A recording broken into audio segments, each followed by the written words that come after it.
Hello everyone, I hope you are all doing well. Today we are going to learn about ethics in multidisciplinary teams. This lecture is prepared by Namal Shiraz, Junior Lecturer from City University of Science and Information Technology. How does ethics work in multidisciplinary teams? We do know about ethics कि ethics होता क्या है, engineering practices में कैसे हम involve कर सकते हैं इसको. अब हम इंजीनियर्स तो बन गए हैं, हमें आइडिया है कि एथिक्स क्या है. अब हम उसको एक ऑर्गेनाइजेशन में कैसे यूटिलाइज करेंगे, कैसे यूज़ करेंगे और कैसे लोगों को जो है प्रोटेक्शन प्रोवाइड कर सकते हैं through ethics. Navigating ethical consideration in multidisciplinary team is essential for successful collaboration. Navigate करना यानी कि सर्च आउट करना कि कौन से ऐसे एथिकल कंसिडरेशंस हैं जिसकी वजह से हमारा जो बिजनेस है वो सक्सेसफुल हो सकता है, हमारी टीम जो है वो स्ट्रांग हो सकती है और हम अपने गोल्स को इजीली अचीव कर सकते हैं. Defining work site harassment.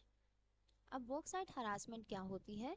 Ethical considerations की बात हो रहे हैं तो सबसे पहले हम पढ़ेंगे कि वर्क साइट हरासमेंट क्या होती है और हम उसके लिए क्या कर सकते हैं.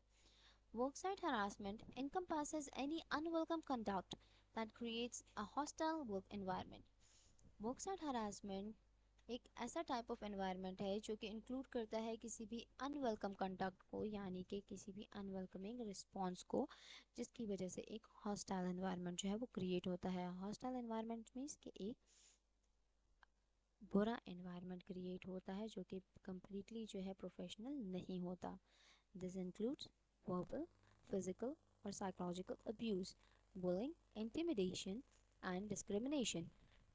अब वर्क साइट हरासमेंट में आ जाता है हमारे पास verbal, physical और psychological abuse, bullying, intimidation and discrimination.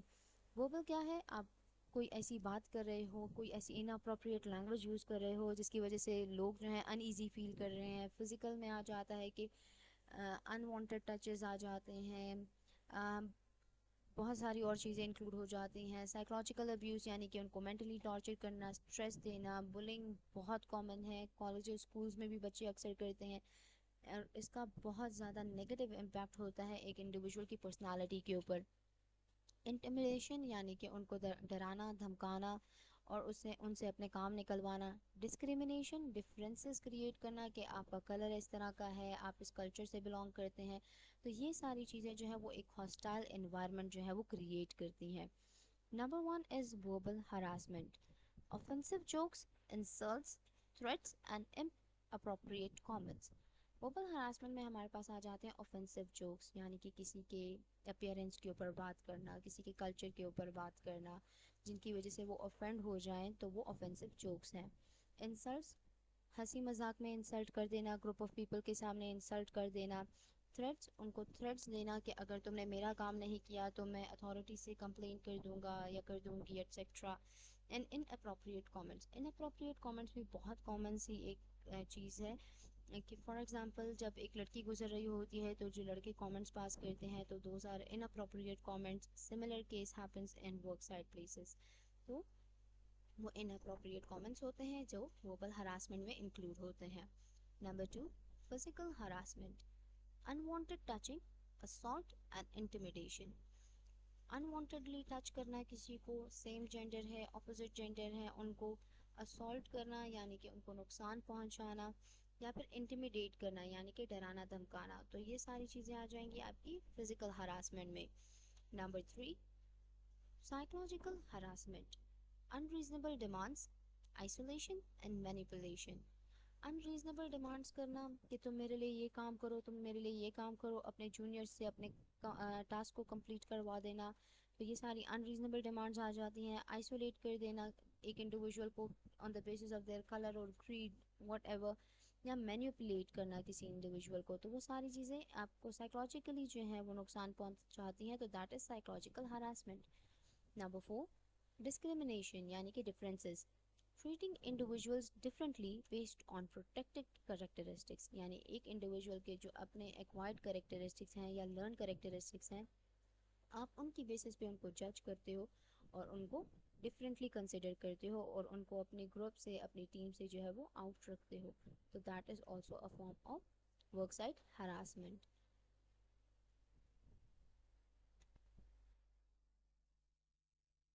Then we have establishing a code of conduct. A comprehensive code of conduct outlines standard and expectations for all employees. अब हम जब code of conduct establish कर रहे हैं, जो कि हम ऑलरेडी पढ़ चुके हैं कि कोड ऑफ कंडक्ट्स होते क्या हैं, एथिकल कोड ऑफ कंडक्ट्स क्या होते हैं, तो अगर हम वो इस्टेब्लिश करेंगे तो वो जो है बाकी के एम्प्लॉयज़ को कैसे जो है वो फ़ायदा पहुंचा सकती हैं. It clearly defines prohibited behaviors and provides guidelines for ethical decision making. अब जो हम इस्टेब्लिश करेंगे कोड ऑफ कंडक्ट तो उसमें क्लियरली डिफाइन होगा, क्लियरली बताया जाएगा कि कौन से ऐसे बिहेवियर्स हैं जो प्रोहिबिटेड हैं, यानी कि जो मना है. जैसे कि हमने प्रीवियस स्लाइड में पढ़ा कि वर्बल अब्यूज़ हो गया, फिजिकल हरासमेंट हो गया, ये सारी चीज़ें जो हैं उसमें प्रोहिबिटेड होंगी.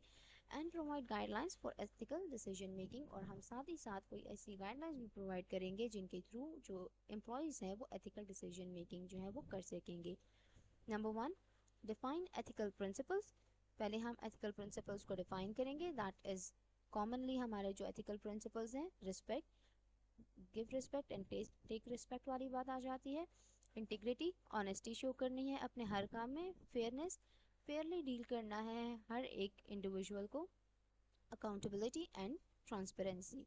Number 2, prohibit unacceptable conduct. उन सारे बिहेवियर्स को प्रोहिबिट कर दें, मना कर दें जो कि अनएक्सेप्टेबल हैं. फॉर एग्जांपल हरासमेंट, अभी हमने प्रीवियस स्लाइड में पढ़ा. वर्बल, फिजिकल, साइकोलॉजिकल हरासमेंट आ जाती है इसमें. डिस्क्रिमिनेशन यानी कि डिफरेंसेस क्रिएट करना. रिटेलिएशन यानी कि उनको कंप्लीटली उस फेस से हटा देना. एंड कॉन्फ्लिक्ट्स ऑफ इंटरेस्ट यानी कि अपनी मर्जी से कोई भी कॉन्फ्लिक्ट या कोई भी एतराज़ जो है वो स्टार्ट कर देना. Establish reporting procedures, mechanisms for reporting violations and seeking assistance.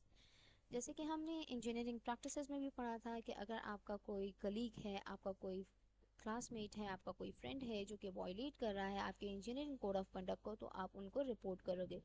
In similar cases में यहाँ पे भी वही सब चीज़ें हैं कि हम ऐसे कोई मैकेनिज्म्स बनाएंगे अपनी ऑर्गेनाइजेशन के लिए जहाँ पे जितने भी एम्प्लॉयज़ हैं वो रिपोर्ट कर सकेंगे वायलेशंस को और असिस्टेंस को, जो भी, और उनको असिस्टेंस प्रोवाइड करेंगे. Prompt open communication, open communication रखेंगे. जिस इंडिविजुअल ने, जिस एम्प्लॉय ने जो भी बोलना है, जिस चीज़ के बारे में बोलना है वो ओपनली बोल सके. Promoting diversity and inclusion. Diversity क्या है? हमारे पास एक बहुत ज़्यादा जो है वो डिफरेंट तरह के लोग हमारे पास आ जाएंगे. एंड इंक्लूजन, क्या आप उनको इंक्लूड कर रहे हैं, इंट्रोड्यूस करवा रहे हैं न्यू चीज़ों से, न्यू इन्वायरमेंट में. Diversity and inclusion are fundamental to ethical workplace practices. अब डाइवर्सिटी और इंक्लूजन वो कहते हैं कि ये हमारे लिए बहुत फंडामेंटल है कि हमारे वर्कप्लेस प्रैक्टिसेस में ये सारी चीज़ें इंक्लूड हों. They create a welcoming and equitable environment where all individuals are valued and respected. जब हम डाइवर्सिटी को इंक्लूड करते हैं और इंक्लूजन को एक्सेप्ट करते हैं तो उसकी वजह से क्या होता है कि हमारा जो वर्क प्लेस इन्वायरमेंट है वो बहुत ही वेलकमिंग बनता है. यानी कि हम एक्सेप्ट कर रहे हैं दूसरे कल्चर से लोगों को, दूसरे रिलीजन से लोगों को, और इसकी वजह से क्या होता है कि सारे इंडिविजुअल्स एक दूसरे की रिस्पेक्ट करते हैं और एक दूसरे को वैल्यू करते हैं. फिर इसमें हमारे पास आ जाता है recruiting and hiring. Proactively seeking diverse candidates and eliminating bias in recruitment processes. Recruiting and hiring. Recruiting यानी कि जब इंटरव्यूज़ कंडक्ट हो रहे होते हैं और उसमें से हम जो स्पेसिफाई कर देते हैं कि हम इनको हायर करेंगे, उनका फर्दर इंटरव्यूज़ होते हैं, तो रिक्रूटमेंट प्रोसेस. और हायरिंग प्रोसेस को हमने इतना अच्छा बनाना है जिसमें हम डाइवर्स कैंडिडेट्स को जो है इंक्लूड करेंगे और कोई भी बायसनेस जो होगी या कोई भी एरर जो होंगे उनको एलिमिनेट करेंगे, ताकि हमारे पास जो इंडिविजुअल्स आएंगे, जो एम्प्लॉयज़ आएंगे, वो एक दूसरे को वैल्यू कर सकें और रिस्पेक्ट शो कर सकें. Training and development. Providing opportunities for all employees to learn about diversity and inclusion. अब ट्रेनिंग प्रोग्राम्स डेवलप कर सकते हैं या लोगों को अवेयरनेस प्रोवाइड कर सकते हैं, एम्प्लॉयज़ को अवेयरनेस प्रोवाइड कर सकते हैं, ताकि उनको एक अपॉर्चुनिटी मिले ये सीखने की कि डाइवर्सिटी क्या होती है और इंक्लूजन क्या होती है. Leadership commitment. Creating a culture where leaders actively promote diversity and inclusion. ऐसा environment, ऐसा culture create करना है जहाँ पे जो हमारे leaders हैं वो promote करें diversity और inclusion को, ना कि कोई biasness show करें, ना कोई preferences show करें, बल्कि diversity और inclusion को prefer करें और promote करें. Handling sensitive information. Sensitive information requires careful handling to protect privacy and confidentiality. अब सेंसिटिव इन्फॉर्मेशन क्या होती है? वो इन्फॉर्मेशन जो कि बहुत कॉन्फिडेंशियल होती है, जो दूसरों के साथ हम शेयर नहीं करना चाहते हैं। तो वो इन्फॉर्मेशन जो है हम चाहते हैं कि एक बहुत ही केयरफुली उसको कोई हैंडल करे और उसको प्राइवेसी में रखे, कॉन्फिडेंशियल तरीके से रखे। It's crucial to ensure that information is accessed, used and shared ethically and securely. और ये सारी चीज़ें भी मॉनिटर की जाएं कि कौन जो है वो सेंसिटिव इंफॉर्मेशन को एक्सेस कर सकता है या कर रहा है, यूज़ कर रहा है या फिर शेयर कर रहा है ethically and securely. Number one, confidentiality, protecting sensitive information from unauthorised access. Confidentiality यानी कि आप उनको एक ऐसी प्रोटेक्टेड एनवायरनमेंट में रखो या प्रोटेक्टेड एरिया में रखो जहाँ से वो लीक ना हो सके, या कोई अनऑथराइज्ड बंदा जो है जिसके पास परमिशन नहीं है, लीगल अथॉरिटी नहीं है, वो उसको एक्सेस कर सके। Number two, data security, implementing appropriate security measures to prevent data breaches. ऐसे सिक्योरिटी मेथड्स हमने यूज़ करने हैं, ऐसे सिक्योरिटी मेजर्स हमने लेने हैं ताकि हमारा कोई भी डेटा जो है वो ब्रीच ना हो सके, यानी कि कोई डेटा जो है वो लीक ना हो सके। Number three, consent and disclosure, obtaining consent before sharing personal information and disclosing it responsibly। जो भी ऑथर है उससे या फिर जो भी सीईओ है, कंपनी है, ऑर्गेनाइजेशन का जो हेड है, उससे आप लीगली जो है वो परमिशन लोगे before sharing the personal information. कोई भी इन्फॉर्मेशन आपने शेयर करनी है तो अकॉर्डिंगली आप परमिशन लोगे और फिर उसी टाइम पर रिस्पॉन्सिबिलिटी लेकर उस चीज़ की आप उसको क्लोज भी करोगे। Conflict resolution strategies. अब कॉन्फ्लिक्ट जब अराइज होते हैं वो किस वजह से होते हैं कि हमारे आइडियाज़ अलग हैं, हमारे बातें अलग हैं। इंडिविजुअल्स के दरमियान कॉन्फ्लिक्ट्स अराइज हो सकते हैं किसी भी एक टॉपिक को लेके, किसी भी एक पॉइंट को लेकर, आइडिया को लेकर, किसी दो ग्रुप्स में हो सकते हैं, कंपनीज में हो सकते हैं। ठीक है, तो conflicts are inevitable in any team. Conflicts जो है वो पॉसिबल है किसी भी टीम में अगर होना। It's essential to have strategies for resolving conflicts fairly and effectively. हमारे लिए ये ज़रूरी है कि इन कॉन्फ्लिक्ट्स को हम कैसे रिजॉल्व करेंगे फेयरली और इफेक्टिव तरीके से, while maintaining respect for all parties। और हमें साथ साथ ये भी ध्यान रखना है कि हम जब कॉन्फ्लिक्ट रिजॉल्व कर रहे हैं तो हम रिस्पेक्ट को ज़्यादा प्रायोरिटी दें। Mediation, facilitating a neutral third party to help resolve the conflict। अब हम अपने किसी भी कॉन्फ्लिक्ट में एक थर्ड पार्टी को इंट्रोड्यूस करवा सकते हैं जो कि एक सोल्यूशन हमारे लिए जो है वो बना सके या लेकर आ सके।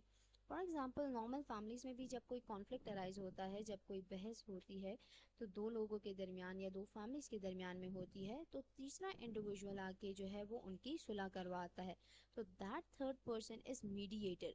इन सिमिलर सिचुएशन क्या होता है कि ऑर्गेनाइजेशन में भी अगर दो कंपनीज के दरमियान में या एक ही टीम के दो मेंबर्स के दरमियान में जो है कॉन्फ्लिक्ट अराइज हुआ है, तो जो भी बड़ा होगा वो एज अ थर्ड पार्टी काम करके, एज अ मीडिएटर काम करके जो है उस कॉन्फ्लिक्ट को रिजॉल्व करेगा।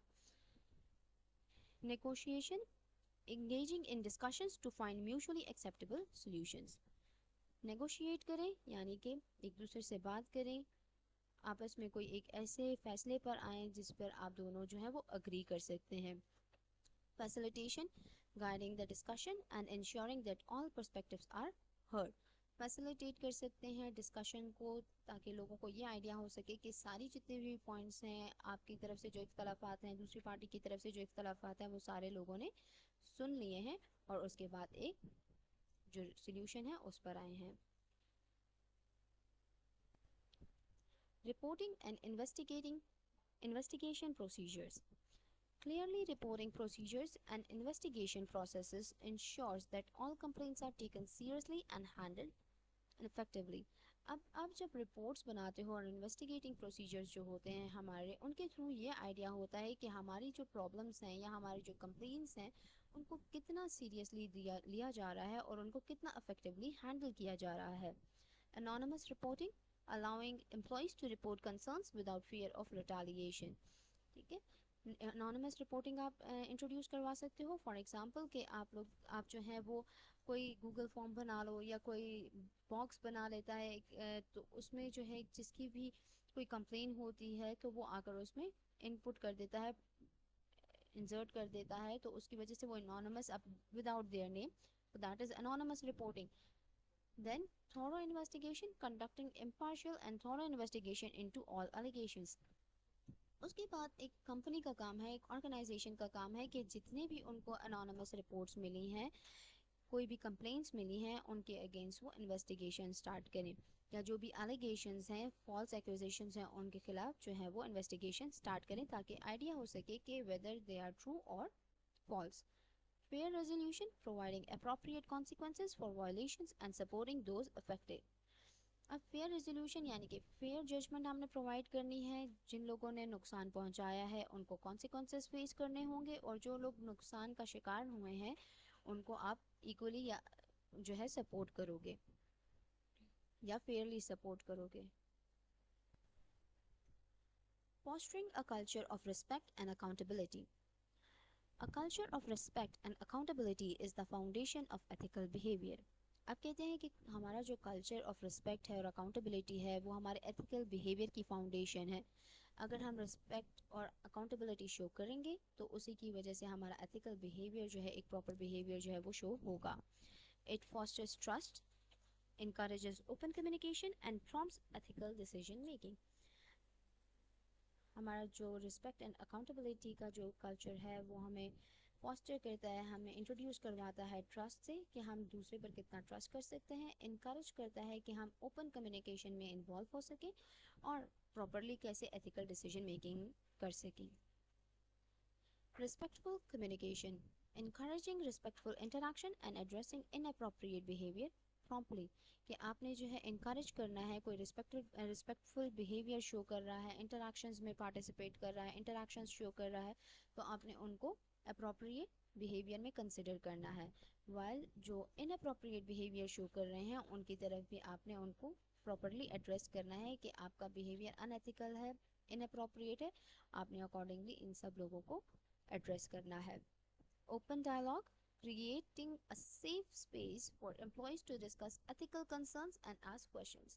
Open dialogue, similar thing, open communication. آپ ایک safe space جو ہے وہ create کر سکتے ہو جہاں پہ employees جو ہیں وہ discuss کر سکتے ہیں کوئی بھی ethical concerns کو. ان کی کمپنی سے related کچھ concerns ہیں، اپنی جاب سے related کوئی concern ہے، یا کسی project سے related کوئی concerns ہیں، اور آپ سے وہ questions کر سکتے ہیں openly.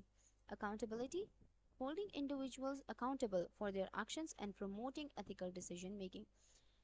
Accountability یعنی کہ آپ جو بھی آپ نے کیا ہے آپ اس کے اکاؤنٹیبل ہو، یعنی کہ جو بھی آپ نے کیا آپ اس کے ذمہ دار ہو. تو جو بھی انڈیویجول جو بھی اس نے ایکشن کیا ہے وہ اس کا خود ذمہ دار ہے، اور اس کے خلاف جو بھی ایکشن لینا ہے وہ ایتھیکل ڈیسیجن میکنگ کے تھرو ہوگا. This was the end of your lecture. Goodbye. Take care.